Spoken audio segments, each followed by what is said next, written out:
Hi everybody, welcome back to my channel. I'm Miriam Manzo and I'm so excited to show you around today's home tour. Come on in.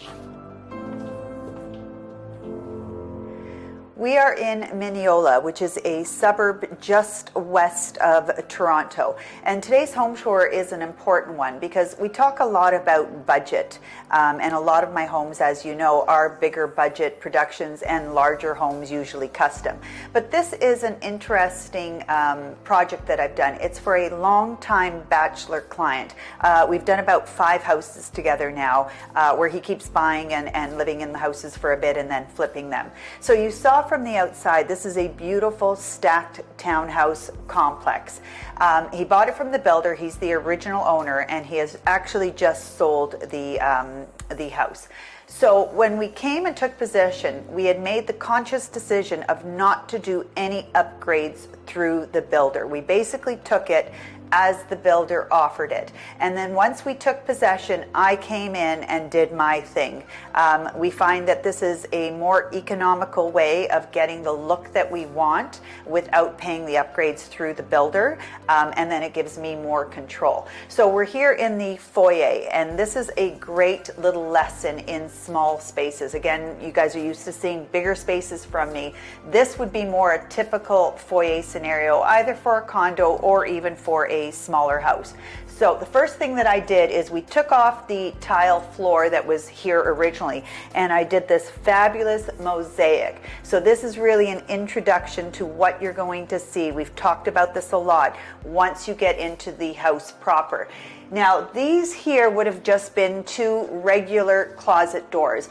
You know, I find that especially in a smaller house, storage is so important. And if I had left it just the 2 doors, you really weren't going to get full use out of that space. So we did a built-in here, and I'm going to open this door. And what we did is we have a section here with shelves for shoe storage. And then I did drawers at the bottom for things like purses, scarves, gloves. And then we have our hanging coats back here.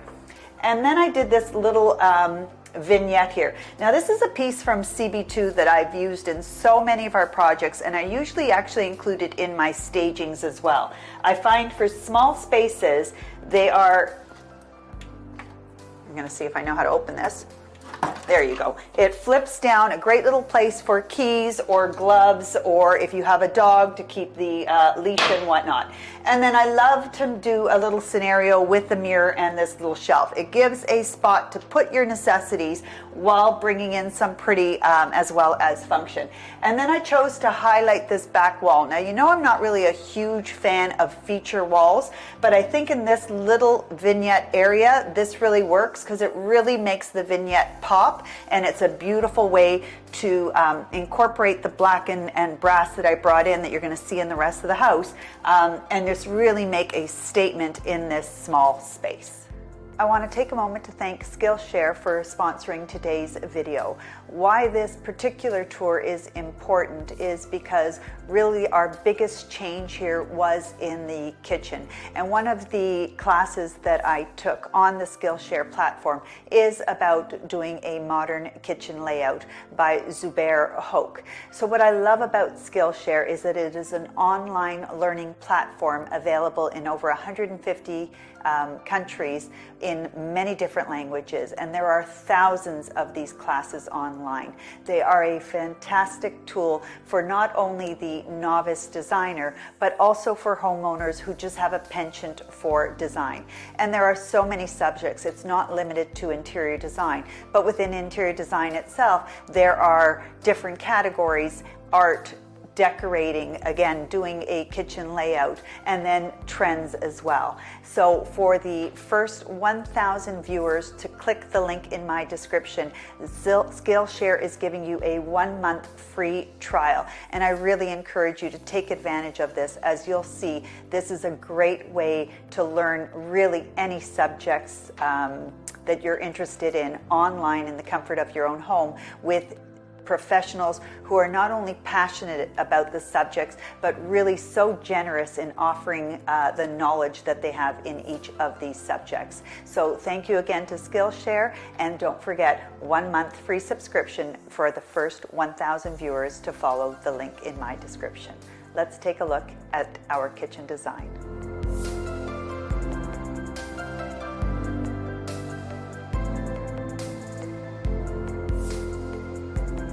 To understand the changes that we made in the space, we really have to start here in the kitchen. So you'll see behind me that we have a black kitchen. These were the original from the builder, only they were white. So what we did was we replaced all of the doors with the black. The footprint remained the same, however. Now, one of the things that I think every kitchen needs is glass fronted cabinets. So what we did here is we actually had to replace the entire box so that my inside matched my outside. And then above the stove here, there was a hood fan that was connected to a microwave. You're going to see where I moved that and accommodated that somewhere else in the kitchen, because I thought it was more important to have this decorative hood fan. This is one of the quickest ways to really luxe up your kitchen, is to have a decorative hood fan where the fan is underneath and concealed in this beautiful box. Now, the countertop that you see here, which is a quartz, is original to the space. What we did is we matched it with a piece to put as the backsplash for a cleaner look. And if you look closely and you've watched our video on choosing countertops, you know that one of the pitfalls of adding onto a quartz or even a stone countertop is that the die lots or the block of stone is going to have different shadings. And so you're going to see a little bit of that here, where we do have a slightly different shade than the counter. Now, luckily, our porcelain here on the island has both of these colors in it, so that was able to tie it together. So this was one of the biggest changes. Originally, there was a very small island with a quartz countertop. We sold that, and then I scaled this new island so that really fits the space better. There's a few reasons that I wanted to do that. A, as I mentioned, I wanted to scale it to fit the space. We wanted the extra seating for the counter stools, but then on this side is where the biggest change is made. By going larger, I was able to accommodate a wine fridge back here. There's also some beautiful long drawers for storage, and then we have some tray storage here as well. Now, the footprint on this side of the kitchen has not changed. Again, all we've done is we've changed the doors. I did add a bank of drawers here though. The dishwasher stayed, and then everything you see here was original. We just changed out the color. What I added here, let's start on the other side. This was a closed off wall here with a door that took you into a pantry. And one of the biggest reasons why they had put that door here is back here we have our electrical panel for the house. So by opening this up, I was able to create this beautiful U-shaped area for coffee. And I still had to accommodate though this electrical panel. So we built this shallow cabinet that hides the panel. Nobody would ever know it was in here. And then we created all this beautiful storage and extra depth in the kitchen by removing this wall. Now our microwave is tucked underneath here, and we have all of our paraphernalia for our coffee and our blender in the morning. Now, the other big change that came here was you're going to see on the ceiling, we've got this beautiful design, and we really went with a beautiful lighting. Now, again, how do you make your place luxe? Lighting is one of the key. We added pot lights, and we added these beautiful fixtures, one here over the island, and then a complementary piece over the dining table that you're going to see. We also added some crown molding detail to the ceiling, again, to further luxe it up. So the kitchen proper originally stopped here. I wanted to take advantage of this beautiful window by creating this window bench seating here. This is a great spot for morning coffee as well as an evening glass of wine that also gives extra storage underneath it. This bridges now the kitchen proper with my dining area. So in order to divide the two, the kitchen proper from the living area, we've got what's now our dining area. So I decided to do this china cabinet, again, more glass, more lights inside, that now lines up with my dining table and really sort of marks this spot as the dining area. Small scale table and chairs. We could have gone slightly larger here, but again, it's a bachelor living here, so we just wanted to accommodate morning, again, coffee or dinner with a couple of friends. We didn't need anything too big. And then that allowed for now the rest of my space to be the living area. So the biggest change that we made here is the floors were originally a sort of mahogany-ish color, I think. We sanded them down and created this custom stain for the oak floors, and then we actually took this color all the way upstairs where we had carpeting, and we replaced those with an oak floor as well. And then we did a custom couch so that I was really taking advantage of the full amount of space that was left over. Again, we start on paper always, but I was conscious of the fact that this homeowner likes to change properties, so I wanted to make sure that we did it in a size that could be easily accommodated at his next place. And then we've got some extra seating here. Now again, you'll see on the walls behind me we have this beautiful panel molding that we've added for texture, luxury, and depth to the walls. And we are going to be doing a future video just on how I do my panel molding, because it's one of the most frequent asked questions that I get, is to know how I get this look and how I make decisions on which molding, which style. So we will bring a video together for you in the new year. The final space on this floor is unapologetically feminine. While I kept the rest of the space leaning more masculine with feminine touches, we really decided to go all out in this powder room. This was a complete gut. So we started off with the tile floors where I brought in this beautiful penny round, and then you can see I brought in the same marble detail in the border as we first saw in the foyer. And then we brought in a store-bought vanity, again trying to be respectful of the budget here, and we splurged on this beautiful floral wallpaper. And you can see I really ran with the theme. The doors are black with the brass handles. We took the black to the ceiling as well as to all the trim work. And then one of the most, again, frequent questions we ask is in small spaces storage. So we made sure to include some storage in this new vanity, and then I brought in these floating shelves that you've seen me do many times in both stagings as well as in our design projects. I think this is a underused area above the toilet in most bathrooms, and it's an opportunity to bring in both a little bit of function as well as some pretty, so that you get hits of your personality in every space. Let's go take a look at the primary ensuite and bathroom and see what we've done there.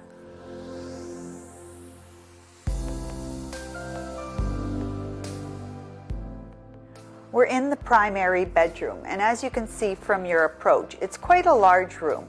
Now, the first job of a designer is actually to do furniture placement. This is where we put the pen to paper and we come out with the best way to lay the furniture out in a room. And you can see the wall behind me probably would have been most people's first choice as the place for the headboard. I chose to put the bed between the windows, and there's a very simple reason for this.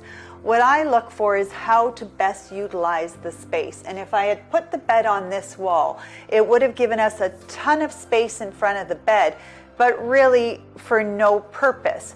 There would not have been a good way to put the TV directly in front of the bed because of the large window there. And then that space would have had a couple of chairs, but it really would have been dead space.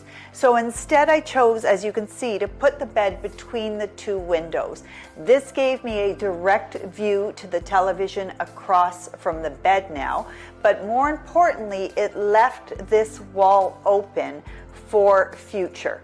Now, we've talked about this in the past, that even if you don't have the budget to completely transform a room or a house all at once, plan it and then execute in stages. So my plan for this wall was, as budget permitted, we would put a wall of closet space here. This way you are getting the most function and use for your square footage as possible. There is a nice sized walk-in closet in the space. You'll see that in a second, but you can never have enough closet space or storage, and this wall would have done that so beautifully. I would have included, again, glass doors in it for showcasing beautiful purses or just jewelry, things like that, and it would have taken it from being a full wall of cabinetry to having some interest and lightening up the look of the room. So now let's go take a look at the ensuite, one of my favorite transformations. Let's have a look. Once the floor plan was established, the changes here in the primary were minimal. Again, we had a carpet on the floor. We took that up and we added the same oak that we did on the main floor and then stained it the same. And we brought in the beautiful panel molding detail from the main floor. And then we added pot lights and beautiful lighting. Here in the closet, we wanted to make sure that we, again, respected the budget, so we went with a inexpensive pre-made material, but we really worked with the client to get the structure of the closet to make sure his needs were filled. And as always, you can see where I've brought in a hamper built in. So the big change here and the big budget part was in the ensuite itself. So we gutted this room completely and brought in touches of luxe with the addition of, again, some pre-store-bought pieces to keep that budget in check. So starting with the floor, again, another beautiful black and white marble mosaic detail, and again we've brought that same border detail that we've now seen twice. That continuity for me is really important and really ties in the details and the direction of the design throughout the entire house. And then we did this beautiful walk-in shower. So a bit of a high-low again. I went with a luxe material, but I laid it in a very simple pattern, just enough to bring a little bit of design detail and luxe, and where we really made this shower shine is the addition of the brass fixtures. And then this beautiful, as I said, this was a pre-made vanity. You can see I've mixed metals here. That's an important lesson, is don't be afraid to mix your metals. We've got brass, we've got black, and then we've got this beautiful almost a rose colored gold on the vanity itself. We had originally a single sink here. We spent the money and did a double sink for, again, future resale. And then just really, it's all about the decor in here after that. The big money in this bathroom really went to the floor and the shower tiles. So there is one other bathroom where we've got a couple of quick ways to transform, again, budget friendly, that I want to show you. Let's take a look. We're now on the third floor of the townhouse, and this is a bathroom that was existing. Again, small changes, and I just want to go through because it's really a lesson here on how to get big impact with small changes. So countertop was again existing. What we did was we did the same thing that we've done down in the kitchen. We replaced the drawers, and I actually added another bank of drawers here for balance. Originally it was only one set. That was an easy way without going completely custom of getting that luxe look by balancing those drawers. We left the existing mirror here that the builder provided us with, but I did go with a more industrial light fixture that brought in that black and brass we've seen throughout the house. And then I did change the fixture. Now this is quite easy to do, but when it comes to the shower, it is a little bit trickier. So what you need to do, originally this was just a chrome basic fixture that the builder had supplied us with. I kept the tile, and we went with the same manufacturer that the original faucet was by. That was written on the original plate.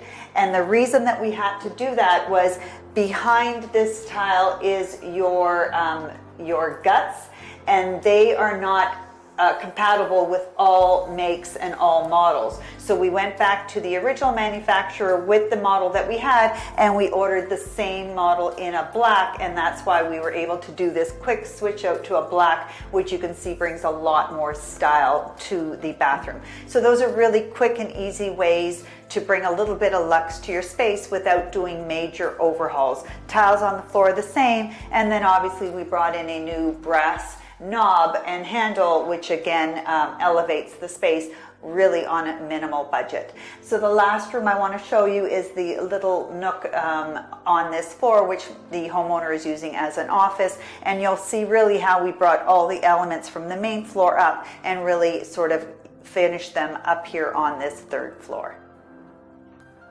The final space on our tour is this nook on the third floor. Now you can see it is open to the rest of the space, so I chose to continue with our flooring, with our panel mold on the walls, and with a beautiful light fixture up above to really punctuate this space. This is a bonus area. It could have been used as a little play area. There are 2 bedrooms on this floor for either guests or children, but we chose to do it as a home office for the homeowner, and so I felt it was important to bring the details from the main floor up to this space. I hope today's tour gave you some ideas on inexpensive ways to bring luxe without doing a full renovation to your space. I'm Miriam Manzo. Thanks for watching. We'll see you next time.